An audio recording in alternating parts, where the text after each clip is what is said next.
네, 반갑습니다. 7월 27일 일요일입니다. 오늘도 종목 진단 나가볼게요. 자, 재밌는 뉴스가 나왔어요. 방산 지주사 종목들이 MSCI 편입에 대한 기대감이 솔솔 드러나고 있다. 자, 이게 무슨 말이냐? 8월 달이 되면 이제 MSCI 8월 정기 변경이 일어나게 됩니다. 여기에 새롭게 편입이 되는 종목 그리고 편출이 되는 종목이 생겨나게 되는데, 자, 결과 발표는 8월 8일입니다. 네. 그리고 리밸런싱이 적용되는 일자는 8월 29일이죠. 자, 리밸런싱이 뭐냐? 그쪽 편입되는 종목 쪽으로는 자금이 들어가고 편출되는 종목에서는 자금이 나온다, 이렇게 보시면 되는 거거든요. 자, 그래서 편입되는 종목과 편출되는 종목들은 일단 기대감과 그 다음에 걱정거리, 이걸 같이 안고 가야 되겠죠. 그래서 어떤 종목이 기대감이 있고 어떤 종목이 또 우려감이 좀 있는지 그런 것들 좀 알아보려고 합니다. 자, 뉴스를 먼저 조금 보도록 할게요. 자, 이게 매일경제에서 나온 뉴스인데요. 네, 지금 증권사나 이런 쪽에서 구분해 놓은 내용입니다. 이거 좀 크게 보시면, 자, 8월 MSCI 한국지수의 편출입 후보군이라고 되어 있습니다. 유력한 종목이 LIG 넥스원, 효성중공업, 두산 이렇게 되어 있고요. 편출 종목은 LG이노텍, CJ제일제당, SKC 이렇게 되어 있죠. 즉, 유력한 편입 종목, 예상 종목은 네, 긍정적이 될 테고요. 편출 종목은 네, 자금이 빠져나가니까 안 좋은 상황이 되겠죠. 자, 그 다음에 후보군이 있습니다. HD, 현대, 미포조선, 현대건설, 펩트론, 삼성증권, 하나솔루션, 파마리서치, 핫한 종목들이죠. 이 종목군들이 지금 현재 후보로 들어가 있습니다. 뭐 이 종목들이 더 들어갈 수도 있어요. 들어갈 수도 있고 아닐 수도 있고, 자, 이렇게 되어 있는데, 일단 우리는 유력한 종목, 네, 요 세 가지 하고요. 편출된 종목, 편출이 될 것으로 예상되는 종목 세 가지, 요 세 종목들 엮어서 다 알아보도록 하겠습니다. 그래서 LIG 넥스원, 효성중공업, 두산, LG이노텍, CJ제일제당, SKC까지 알아보도록 하죠. 자, 종목 진단 바로 가도록 합니다. LIG 넥스원 먼저 알아볼까요? 네. LIG 넥스원. 자, 요거는 방산주 아시죠? 네. 요즘에 분위기 좋은 편이기도 합니다. 잘 알고 계시겠지만 정밀 유도무기, 그 다음에 감시 정찰 시스템에 대한 전문 업체다라고 되어 있죠. 천궁, 현궁, 뭐 이런, 제품들에 대한 그 수출 호조. 이걸 제품이라고 해도 되나요? 상품? 네. 이런 무기. 네, 이런 무기에 대한 수출 호조. 그래서 실적이 역대급이에요. 엄청 좋습니다. 엄청 좋은 상황이고, 그 실적이 좋은 것 때문에 주가가 또 한번 크게 올랐었던 역할이 좀 되어 있었죠. 방산주들은 꾸준하게 올랐었기 때문에 2021년도부터 상승 흐름을 계속 탔었고요. 방산 종목군들이 주목을 받았던 시점도 아마 그 시점이었던 것 같아요. 이제 수출한다, 뭐 이런 얘기 나왔었던 것 같죠. 문제는 이제 너무 많이 올랐다는 건데, MSCI에 편입되는 경우들이 뭐냐면, 주가가 급등하게 되면서 시가총액이 좋아지고요. 유동 그 주식수라고 봐야 되나요? 이제 유동 거래량이 크게 늘어난다라고 보시면 되거든요. MSCI에 편입되는 것이 그냥 막 되는 것이 아니라요. 이 유동 주식수가 좋아야 돼요. 유동 시가총액이라고 하는데, 전체 시가총액에서 정부, 공공기관, 대주주, 계열사 뭐 이런 애들 있죠. 이런 것들, 이 고정된 지분 이거 제외하고 나서 실제 시장에서 돌아다니는 네, 그런 주식의 가치, 이걸 이제 유동 시가총액이라고 합니다. 이 유동 시가총액이 MSCI가 정한 기준치를 한참 뛰어넘어줘야 돼요.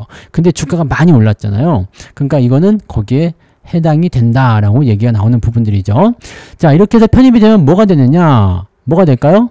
당연하게도 네, 저게 일어나게 되죠. 그 패시브 자금, 그런 것들이 들어오게 되는 거거든요.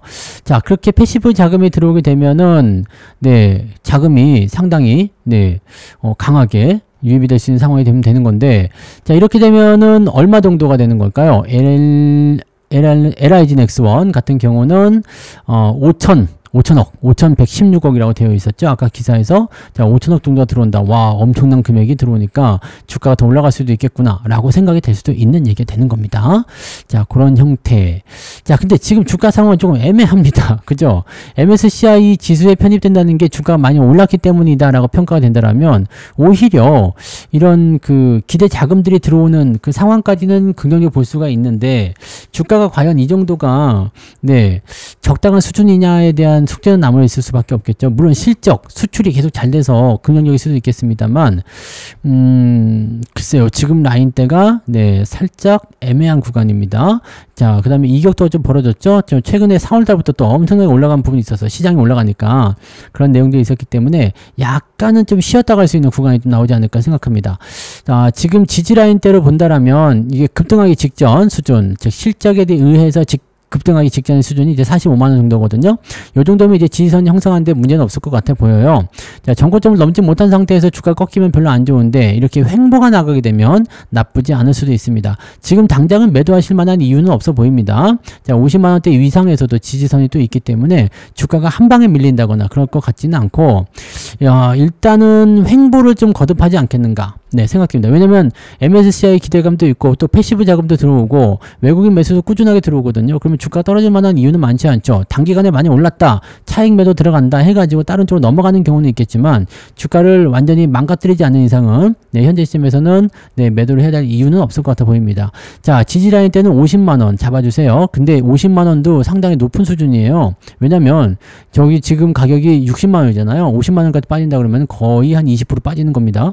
20%가 빠지면은 사실, 네, 많이 힘들죠. 많이 힘들어. 자, 근데 그게 가능할 수도 있다는 얘기죠. 그렇게 떨어질 수도 있어요. 왜냐면 지지선이 여기 있기 때문에. 그만큼 이격이 크고 많이 급등한 종목들은 그런 변동성에 노출될 수 있는 위험이 있다. 업황이 좋고 실적이 좋고 다 좋은데 그것을 미리 반영한 거 아니냐. 지금 PBR이 10배예요. PBR의 기준 1이거든요. 근데 10배.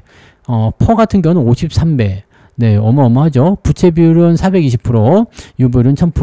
뭐 기업 내용은 그렇게 크게 나쁘지 않은데, 주가가 가치에 비해서 또는 어떤 전망치에 비해서 너무 많이 올라온 거 아니냐라는 전망들을 하고 있습니다. 근데 뭐 어차피 계속 가고 있으니까 가고 있는 건 또 인정해야죠. 그래서 50만원 지지선 보셔야 됩니다. 이 정도 변동성은 좀 견뎌야 될 것 같으니까 고점 매수만 안 하시면 아마 버티실 수 있을 거라 생각합니다. 50만원 지지선 그 위쪽에서는 일단 홀딩한다 라고 보시고, 저는 그런 것도 싫은데요. 그런 분들은 21선 데드크로스 나오면 매도하시면 됩니다. 그게 56만 한 8천원쯤 될 것 같은데요. 네, 그 정도 56만 8천원, 57만원 이탈하면, 네, 단기 매도 포인트로 봐야 된다라고 보시면 되겠고, 최종적으로 이제 61선까지 이탈이 되게 되면 이 종목은 그냥 매도하고 빠져나오는 게 좋습니다. MSCI 편입이고 나발이고 간에 일단 주가가 떨어지면서 변동성을 보이게 되면, 네, 주가가 좀 애매할 수는 있습니다. 다만 MSCI 편입 확정이 되기 전에 주가가 폭락하지는 않겠죠. 왜냐면 거기 편입은 돼야 되니까.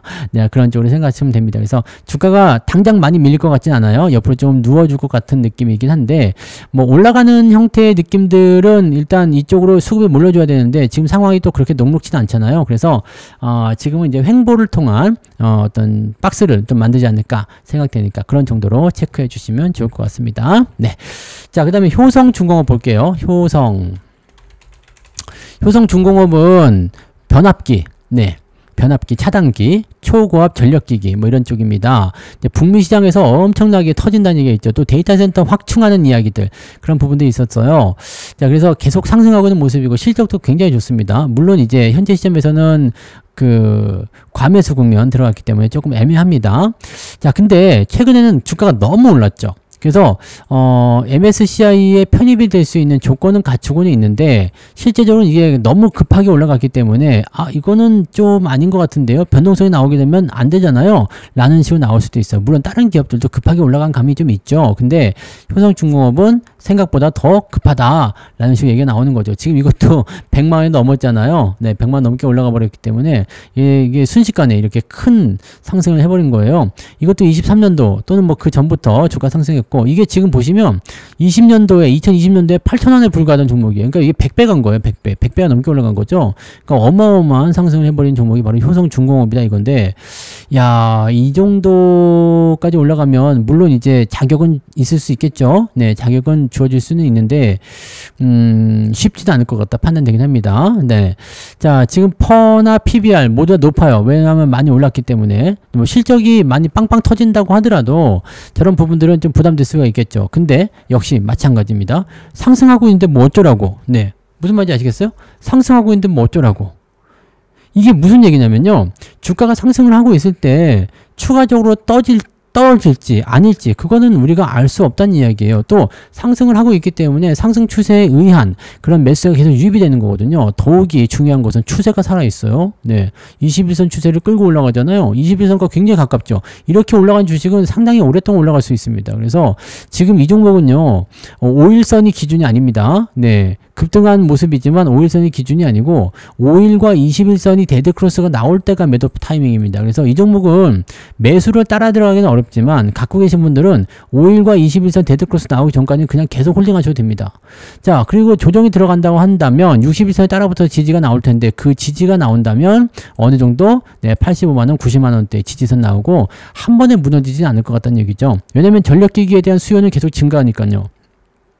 좋은 뉴스도 계속 나올 거니까요. 그래서 이것도 아마 MSCI에 편입이 된다면 네, 아마 주가가 더 상승할 수도 있지 않을까라고 생각되긴 하는데 일단은 추세가 너무 좋아요. 너무 좋기 때문에 흐름을 일단 따라가는 것은 중요할 것 같고 지금으로서는 매도 의견이 없습니다. 요거는 그냥 계속 홀딩 하시는 게 맞을 것 같아요. 자, 그런 정도로 보시는 게 맞고 만약에 시간이 지나서 네, 뭐 데드크로스가 나온다든지 주가 좀 꺾인다든지 그렇게 된다라면 이제 매도를 조금씩 보는 게 좋고요. 5일과 21선 깨지면은 전부 다 팔지 말고 절반 정도 파시고요. 61선까지 깨지면 나머지를 다 파시는 전략으로 가시는 이런 분할 매도 전략이 맞을 것 같아요. 지금은 추세가 너무 강하기 때문에 뭐 현재 시점에서는 뭐 글쎄요, 하락에 대한 부분들을 점치긴 좀 어렵습니다. 내려갈 것 같아 보이지가 않아요. 아까 LIG 넥슨보다도 네, 한 10배는 강해 보이는데 이런 상승 패턴이 나오는 종목군들은요. 네, 뭔가 이슈가 나타나서 변동성을 크게 확대하지 않는 이상은 잘 빠지지 않습니다. 그래서 요거는 그냥 가지고 가시는 전략. 근데 매수는 못합니다. 어차피 이익도 많이 벌어졌고 따라가면서 매매해봤자 지금 시점에서 뭐 200만원 가야지 100% 먹는 건데 네, 그거 쉽지 않죠. 네, 그래서 대응하기 좀 어려울 겁니다. 그래서 갖고 계신 분들만 홀딩하세요. 자, 두산 넘어가 볼게요. 두산은 네, 요거는 이제 뭐 자회사들의 효과라고 보셔야 되겠죠. 지주사 같은 경우는 이제 상법 개정에 의한 수혜로서 많이 올라가는 부분도 좀 있었지만 이 두산 같은 경우는 뭐 로보틱스, 네, 그다음에 에너빌리티 있잖아요. 그다음에 원전, 네, 반도체도 있고요. 로봇 뭐 이런 쪽 다 되어 있습니다. 그래서 두산 자체가 일단은 이거 하나만으로도 잘 나가는 사업을 다 들고 있는 거야. 네. 다 들고 있습니다. 그러니까 얼마나 좋아요. 여기다 이제 조선까지 끼어있으면 더 좋았겠지만, 네, 그쪽은, 네, 지금 이게 두산 에너빌리티로, 네, 바뀐 거잖아요. 두산 중공업이었죠. 이게 바뀌어서 이제 원전 쪽 이렇게 보시면 되고요. 뭐, 어쨌건, 네. 지금 요거는 이제 편입 가능성이 상당히 높은 걸로 보여집니다. 거의 뭐 확실시 되었다라고 볼 수 있겠고, 자금 유입에 따른 기대감 좀 나올 수 있겠어요. 근데 지주사들은 원래 이렇게 급하게 올라가면 안 된다고 그랬잖아요. 하지만, 네, 일단 올라가고 있는 게 추세니까 따라가야죠. 자, 추세는 일단 진행이 되고 있고, 우상향 패턴 잘 되고 있습니다. 추세가 아직 안 끝났어요. 더 갈 수 있어요. 자, 상승 이후에 하락, 상승 이후에 하락, 상승 이후에 하락이 나올 수 있겠죠. 근데 이런 종목들 잘 보시면 여기서 하나 공부할 게 나옵니다. 자, 이렇게 계단형 상승을 보이는 애들은요. 요거 잘 보세요. 요게 뭐죠? 네. 이거 뭐죠? 보이스로만 들으신 분들은 차트를 한번 좀 보시면 도움이 되실 것 같은데, 자, 2024년도, 네, 7월경에 보시면 고점이 하나 나오죠? 그 고점이 2025년도 4월에 형성된 저점 조정 라인의 지지선 역할을 합니다. 무슨 말인지 아시겠어요? 자, 계단형 상승이 나올 때는 직전 고점이 지지선 역할을 한다는 얘기입니다. 그러면 이 종목의 지지선은 지금 40만원 정도로 잡힐 수가 있다는 얘기가 되는 거고, 지금 주가는 57만원에 있으니까 주가 조정을 받으면 40만원까지 내려올 수도 있다는 얘기죠. 그리고 40만원까지 내려오게 되면 매수 타이밍이 나올 수도 있다는 얘기가 되는 거죠. 자, 무슨 말인지 아시겠죠? 이 계단형 상승에 대한 추세는 그런 식으로 보시면 됩니다. 여기도 2023년도 시점을 보시면 거기도 비슷하게 잡힐 거예요. 네, 비슷하게 잡히죠? 네, 요런 형태로 진행된다는 거. 그러니까 이런 것들도 여러분들이 알고 있으면 좋은 거예요. 그러니까 주기를 보면서 매매하시는 거, 주기 매매에 대한 포인트를 볼 때는 이렇게 계단형 상승이 나올 때 정고점이 이제 지금 조정 구간에 지지선 역할을 한다. 그러면 얘는 이제 40만원 정도가 지지선이다. 내려올 수 있다. 내려오게 되면 그 정도가 이제 매수 타임이 될 것이다. 그러면 지금은 매수하지 말고 기다려야 되겠구나 라고 볼 수가 있는 거죠. 자, 그러면 가지고 있는 분들 어떻게 하면 좋겠느냐. 자, 5일과 21선 데드크로스 나왔죠. 그 다음에 61선이 가까이에 있어요. 그러면 뭐가 된다고 그랬죠? 데드크로스 나오고 나서 지지선 확보하고 반등이 나가서 골든크로스 나오면 좋은데 지금은 40만원의 지지선이라고 했잖아요. 그러니까 여기까지 내려올 가능성이 있다는 얘기지. 그러면 어떻게 우리가 해석할 수 있을까요? 네, 주가가 내려갈 수도 있다. 그러면 여러분들은 어디서 대응 포인트 잡아야 되냐면 61선이 이탈하는 구간이 1차적인 매도 타이밍이 된다. 왜냐면 여기 50만원 이상에서 40만원까지 떨어지게 되면 변동폭이 20%가 넘어요. 그러니까 약간 네, 리스킹하죠. 자, 그런 것들 이제 제외하기 위한 부분이다라고 보시면 되는 거죠. 기술적 분석에서 그렇게 나온 얘기고 시장의 상황에 따라 또 달라질 수 있기 때문에 이거는 확실하지는 않습니다. 네, 그래서 이럴 수 있다는 것만 참고하시면 되고, 자, 그러면 여러분들이 가장 보셔야 되는 것은 뭐예요? 지금 현재 시점에서는 요 61선 지지를 통해서 다시 골든크로스가 나올 것인가 아니면 깨질 것인가, 요것만 보시면 되겠죠. 갖고 계신 분들은 깨지면 매도해서 일단 리스크 관리하는 것이 중요하다. 그 다음에 신규 매수는 하지 않는 게 맞겠죠. MSCI에 편입이 되더라도 안 하시는 게 좋다는 얘기입니다. 그래서 세 가지 종목들 일단 알아봤는데 다들 너무 올랐네요. 그죠? 너무 올라서 매매 타이밍이 잘 안 나오는 것 같습니다. 자, 그러면 이제 반대로 편출되는 종목도 한번 봅시다. LG이노텍. LG이노텍은 네, 주가가 최근에 좀 올릴 수 있을까라는 생각을 좀 해볼 수 있는데, 이거 21년도에는 수익 많이 냈잖아요. 100% 넘게 나왔잖아요. 근데 이제 제가 매도를 하고 네, 그러고 나서부터는 엄청나게 떨어진 모습인데, 야, 이거 다 기억나시죠? LG이노텍. 네. 요거 지금 35만원, 40만원대에서부터 지금 15만원까지 빠졌어요. 반에 반토막? 네, 반토막도 더 나는 거죠. 근데 문제는 뭐냐면 이게 살아날 확률이 아직은 없다는 얘기예요. 추세가 우하향이죠. 추세 저점에 있기 때문에 반등이 좀 나갈 수도 있는데, 네, 반등 포인트가 지금 이렇게 역별 상황으로 강하게 찍어 누를 때는 쉽게 올라가기 어렵습니다. 자, 이거는 어떤 기업이에요? 아이폰에다가 카메라 모듈을 공급하는 핵심 협력사인데, 재밌는 거는 애플이 네, 요즘에 그냥 별로야. 애플이 또 별로야. 그러니까 요거도 마찬가지겠죠. 주가가 계속 떨어지다 보니까 시총이 내려가게 되고 자연스럽게 퇴출이 되는 그런 형태로 가는 겁니다. 네, 현재 입장에서는 네, 편출될 가능성이 매우 높다라고 볼 수 있는 부분이라 요거는 조금 네, 위험한 순간인 것 같아요. 자, 지지라인대를 보시면, 자, 직전 고점대를 보시면 이미 지나쳤어요. 그래서 지금 반등이 나와줘야 되고, 만약에 이게 더 밀리게 된다면 네, 낙폭 자체가 조금 세질 수가 있습니다. 그래서 지지 포인트 보시면 지금 12만원대에서 지지 나온 거, 그죠? 여기가 지지선 포인트 하나 있었네요. 그 다음에 10만원 아래쪽이거든요. 그러니까 이번에는 만약에 주가가 여기는 지금 이제 정배열 전환돼서 조금 돌아서고 있잖아요. 근데 만약에 떨어졌다. 그래서 아래쪽 지지라인대가 여기 지금 매물대가 나오죠. 14만원. 여기 이탈하면 그냥 매도하시는 게 맞습니다. 더 빠질 거예요. 14만원 이탈하면은 10만원까지도 봐야 되기 때문에 네, 조심하셔야 됩니다. 요거 매수하시기에는 조금 껄끄러울 것 같은데 지금 매물대가 또 가까운 데 있단 말이에요. 그러니까 요거는 네, 쉽게 올라가기 좀 어려워 보입니다. 뭐 지금으로서는 그렇고요. 한 17만원은 가줘야지 뭐 한번 매수해 볼까? 그 고민을 좀 해볼 것 같아요. 그래서 지금은 매수 의견이 없고요. 가지고 계신 분들 일단 홀딩 하시되 14만원 깨지면 그냥 미련 없이 매도하시고 다른 쪽으로 넘어가시는 게 유리할 것 같아요. MSCI에서 만약에 편출되면은 또 이제 자금이 유출되는 그런 부분들도 고려해야 되죠. 그러면은 주가가 더 밀릴 수도 있다라는 것을 참고하셔야 될 것 같습니다. 요거는 지금 상황이 별로 좋지 않네요. 자, 그 다음에 제일제당 한번 볼까요? 제일제당. 야, 이거 하나같이 주가가 다 이렇게 하면 안 되죠. 주가가 좀 애매하군요. 네. 네, 뭐라고 하려는지 못 들었죠? 네, 추세가 다 하향 추세죠? 하향 추세고, 추세 하단에서는 반등이 나오긴 합니다만, 상단의 저항이 굉장히 심한 편이고, 역별이 강합니다. 자, 지금은 이제 조금 올라가는 척 하다가 지금, 네, 옆으로 좀 누웠는데, 여기서 중요한 거 뭐냐, 옆으로 이제 지지선 역할을 하는 이 구간, 여기가 24만원이네요. 24만원 깨지지 않으면 괜찮습니다.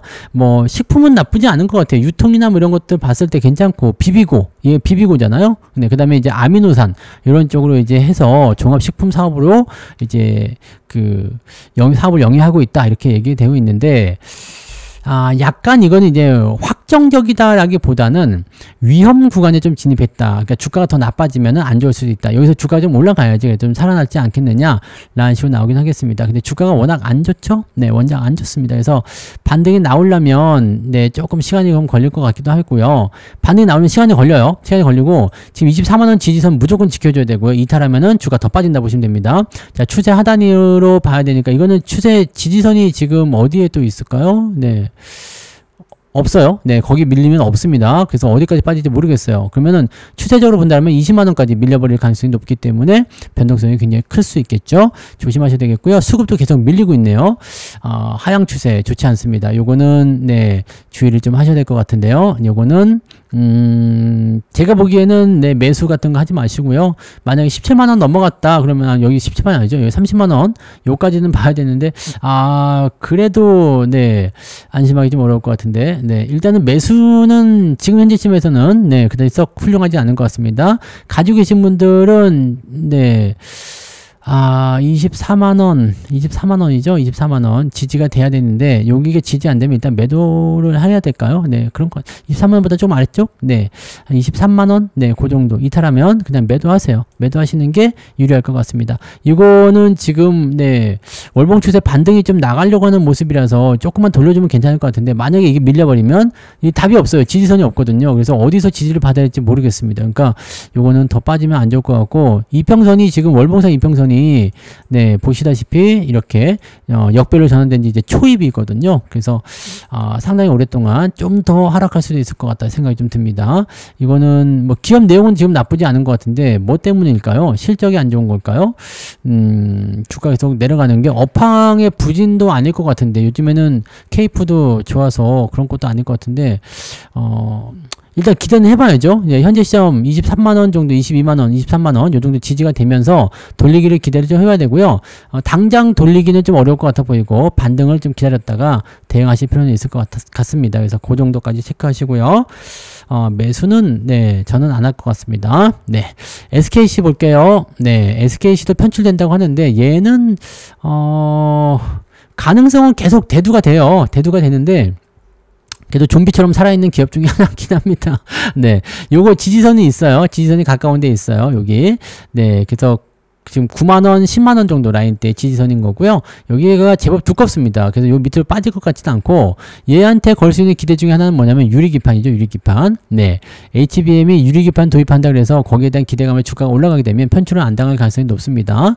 자, 그 다음에 뭐 2차전지 관련한 네, 그런 사업도 좀 있고 뭐 등등등인데 일단 현재 시점에서는 이제 유리기판이라는 새로운 카드를 꺼냈기 때문에 아마 그것이 주목을 받게 된다면 더 올라갈 수 있지 않을까 생각합니다. 삼성도 채택을 하고 브로드컴도 채택을 하고 엔비디아도 채택하는 것이 유리기판입니다. 그리고 지금 SKC가 굉장히 선두적인 입장에 들어가 있기 때문에 얘는 지금 유리기판 쪽 테마만 붙어버리면 주가가 굉장히 많이 올라갈 수도 있습니다. 얘가 사실은 실적인 대장이거든요. 그 다음에 뒤를 바짝 쫓고 있는 게 삼성전기 이렇게 되어 있죠. 유리기판 쪽은 뭐 그 외 작은 기업들도 같이 봐야 되긴 하겠습니다만 SKC가 사실은 대장이라고 볼 수 있겠죠. 물론 아직까지는 네, 이런 것들이 크게 대두되지 않고 있기 때문에 한 번씩 반짝반짝하는 정도밖에 없어서 아직까지 좀 더 지켜봐야 되겠습니다만 네, 상황이 좋아진다면 요거는 매수 의견도 나쁘진 않을 거예요. 다만 지금은 좀 지켜봅시다. 네, 지금은 요 지지라인대에 대한 부분들을 확보를 해야 되기 때문에 지금 좀 지켜봐야 되고 이평선도 역배열에 이거는 박스가 좀 커요. 크기 때문에 지금 박스 하단이랑 올라갈 수 있는 타이밍이 있지만 위쪽 저항도 굉장히 두껍거든요. 그래서 많이 먹질 못합니다. 지금 상황에서는 많이 먹을 수 있는 게 아니죠. 그러면 현재 시점에서는 네, 그냥 가지고 있는 분들만 홀딩하는 게 유리하지 않겠습니까? 그죠? 어차피 먹을 게 많지 않다면 많이 내 리스크 많이 실어가지고 한 10% 20% 먹고 나오자 10% 20%도 크긴 커요. 크긴 큰데 그게 확실하다는 보장이 없어요. 왜냐면 역별이기 때문에 어디서 어떻게 조정을 받고 내려갈지 모르거든요. 그러면은 요거는 주의해야 되겠죠. 다만 이제 저점 지지대에서 움직이고 있기 때문에 주가가 반등할 수 있는 포지션은 분명히 있습니다. 그리고 반도체 업황이나 AI 업황 또 HBM 쪽 다 좋기 때문에 지금 상황에서 유리기판은 필수적이고요. 네, 그 부분을 본다면 네, 뭔가 한 건 정도는 나오지 않겠나. 그러면은 추세를 바꿔줄 수 있는 어떤 이벤트적인 요소가 나타나서 기업을 살릴 수도 있을 것 같다라는 생각은 있습니다. 그래서 그런 정도까지만 일단 보시는 게 맞겠죠. 그래서 편출 가능성은 있는데 주가가 지금 잘 방어만 된다면 편출되지는 않을 수도 있어서 요거 같은 경우는 뭐 너무 큰 걱정을 하지 않아도 되는데 다만 기대감도 별로 없다. 이렇게 이렇게 생각하시면 되겠죠. 지금으로서는 기대감이 없다. 이렇게 보시면 될 것 같아요. 자, 그래서 이렇게 해서 6개 다 본 것 같은데요. 그죠? 자, 일단 방산, 지주사 또는 뭐 조선, 건설, 원전 뭐 이런 것들 다 속해서 진행되는 부분들이 있고, 유력하다고 해서 다 편입되는 건 아니고, 후보에 있는 것들이 올라갈 수도 있고, 전혀 생뚱맞은 애들이 올라갈 수도 있지만, 거의 대부분 이 안에서 움직이게 될 거예요. 그러니까 그 내용들 보시고, 방산 지주사가 아직까지는 보니까 매수하기는 좀 애매하지만 추세가 아직은 꺾이지 않았어요. 그러니까 그런 부분들 참고하셔가지고 투자에 대응하시면 좋겠어요. 가지고 계신 분들은 어떻게 할 것인지, 또 나는 신규로 사고 싶은데 어떻게 할 것인지, 그런 부분들에 대한 대응을 잘 체크하셔가지고 진행들 하시기 바랍니다. 자, 그래서 오늘은 여기까지 하겠습니다. 남은 휴일 잘 보내시고요. 네, 푹 쉬시고 내일 아침 시장에서 뵙겠습니다. 고맙습니다.